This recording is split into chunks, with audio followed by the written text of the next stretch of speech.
Good morning students, welcome to revision classes.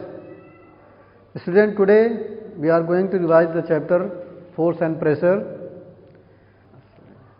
First of all, if you want to open or close the door, then we applied the force to open or close the door. If you want to open the door, then we push it, and when we want to close the door, then we pull it.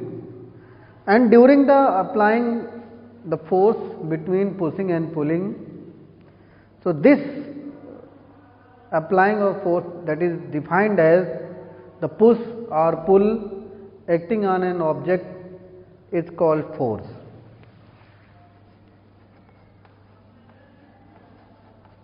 So you can say push or pull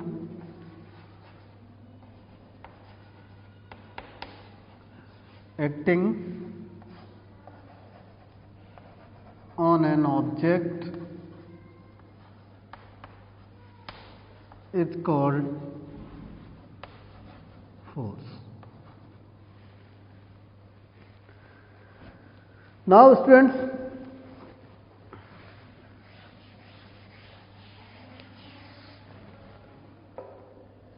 how this force is come on the action? So first one is force is due to interaction. Force is due to interaction. Means, suppose an object is in rest condition,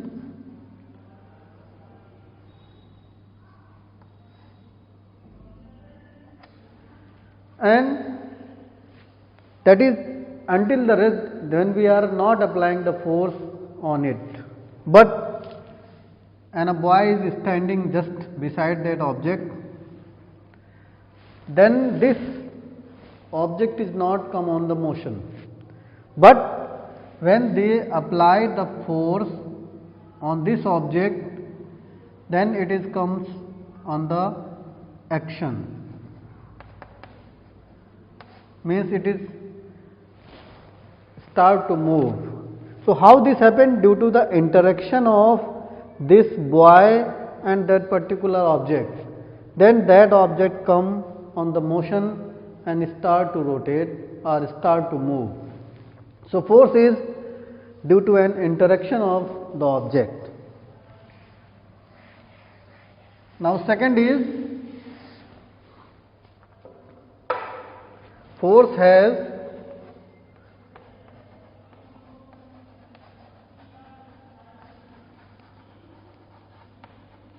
magnitude as well as direction. So how this can be proved? This can be proved by some examples. Suppose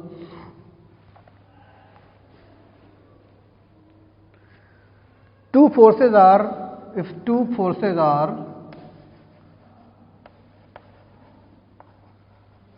applied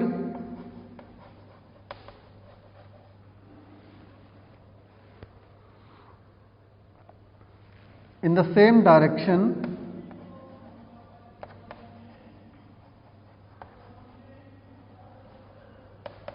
then the resulting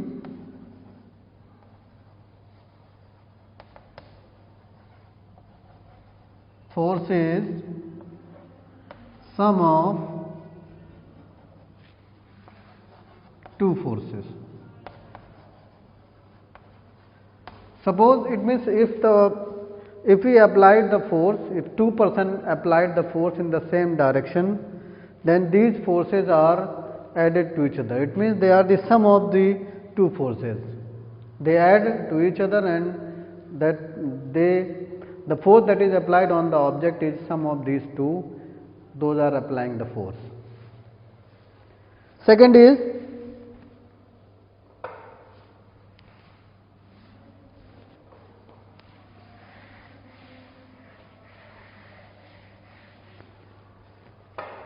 if two forces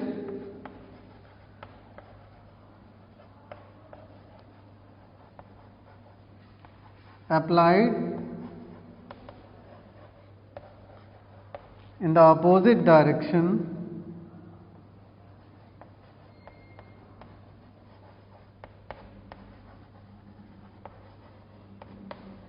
then the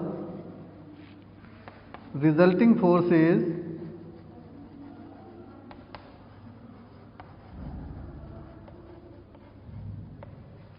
difference of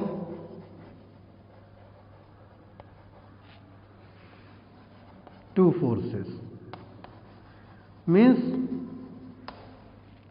if the force is applied, if the two forces are applied in the opposite direction, then the resulting force is the difference of the two forces. Because the forces are applied in the opposite direction, so there is a resulting force is the difference between these two forces. Now the third condition is that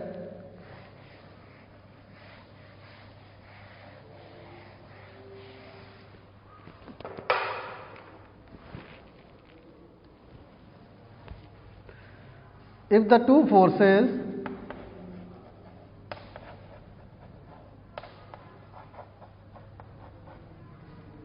has same magnitude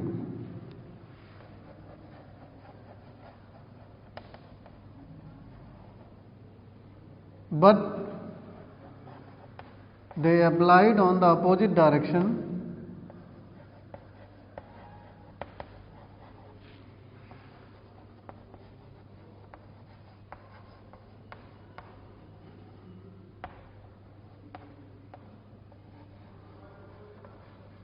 then the resulting force is 0.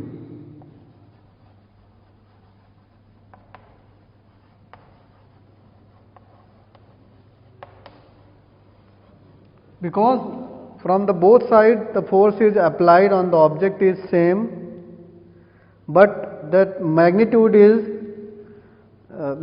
is same and the force is applied from the opposite direction.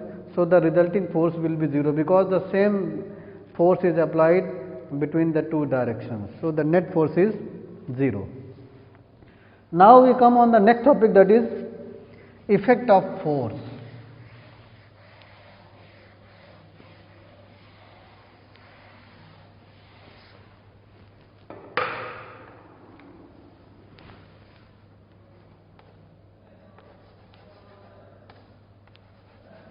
Effects of force. So first is that force can move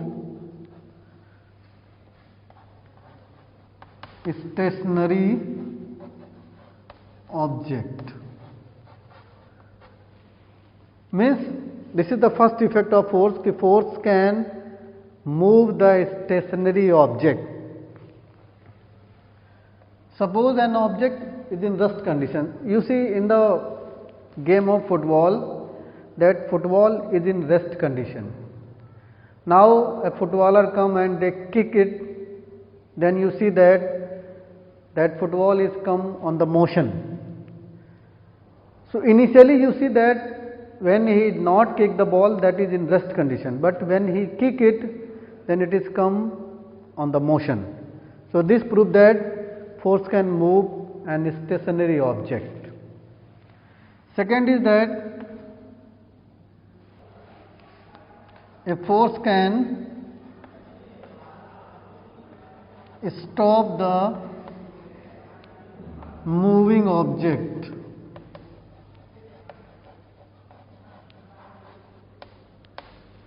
In the same game of football, you see that when a footballer kick the ball, then a football is come on the motion, but when a goalkeeper pick up it, when a footballer kick the ball, then a goalkeeper capture it, then you see that it is in rest condition. Initially when he hit the ball, that is in motion, but finally when the goalkeeper capture the ball that is in rest condition. So he applied the force, and after applying the force, the ball is come on the rest condition. So this proves that a force can stop the moving object. Third is force can change the speed of object. So there are several examples. Suppose you are riding a bicycle and someone pushing behind you, then you see that the speed of bicycle is increases. So this proves that force can change the speed of an object. Next is force can change the direction of object.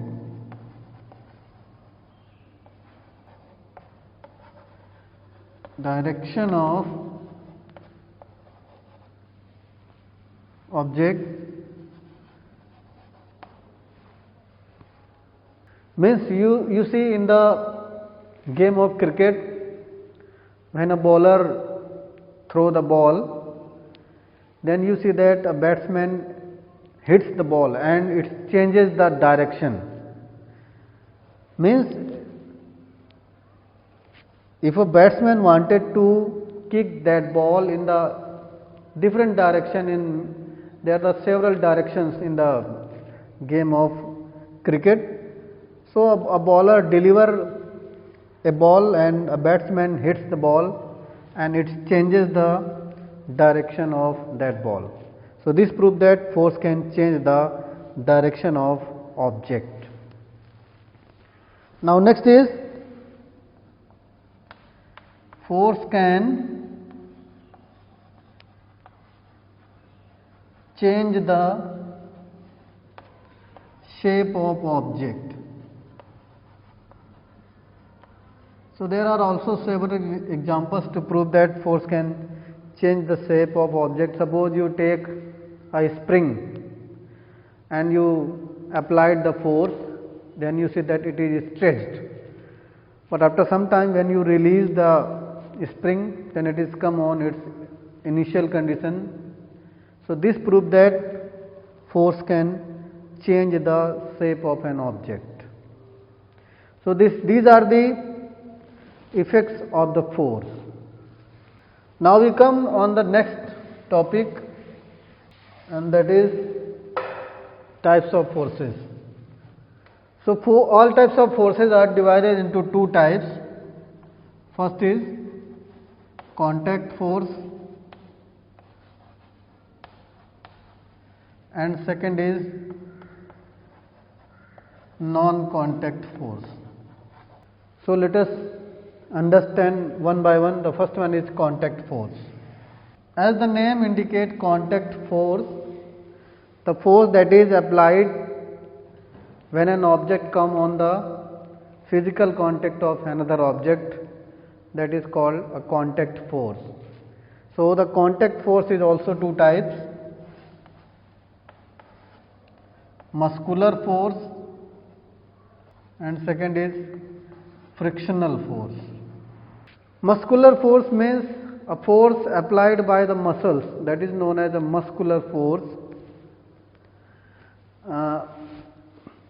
You see that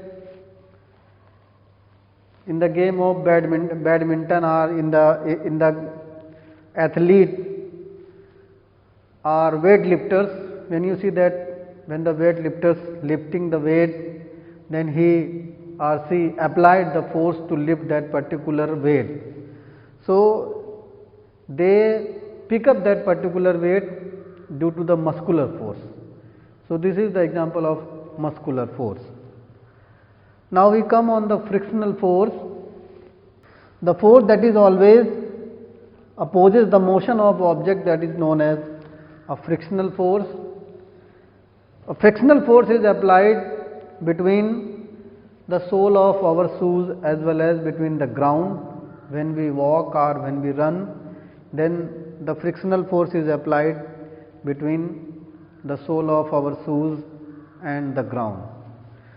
So these two forces are come on the action when there is a physical contact among the two objects. So that's why they are known as contact force. Now we come on the another one, that is non-contact force. So non-contact force is a force that is exerted by the object on another object without coming on the contact of each other. So this type of force is known as a non-contact force. So non-contact force is also, there are three types of non-contact force. First is magnetic force, second is electrostatic force, and third is gravitational force. These are the three types of forces. In magnetic force, this type of force is exerted by the magnet between between the magnetic material. When we bring the magnet near the magnetic material, then you observe that it attracts this magnetic material. So the force exerted by the magnet to attract that particular object is known as a magnetic force. Now, second is electrostatic force, that is also exerted by a charged body to another uncharged or charged body, that is also known as electrostatic force. Suppose if you take a comb and rub in your hairs, and you see that a charge is developed on the comb, and now bring that comb on near the piece of paper, then you observe that comb attract these paper of pieces. So this is happening due to the electrostatic force, because when we rub the comb, then there is a development of charge on that particular comb, and due to the development of charge, they attract the pieces of paper. So such type of force is known as electrostatic force. And the last one is gravitational force. So all of you are aware about the gravitational force, and you know about the gravity, that earth have a force that attract all the object towards itself, toward the center of gravity, and that is known as gravitational force. So students, I hope you understood all these. So this is all for today. See you soon in the next video. Till then, take care and thank you for watching.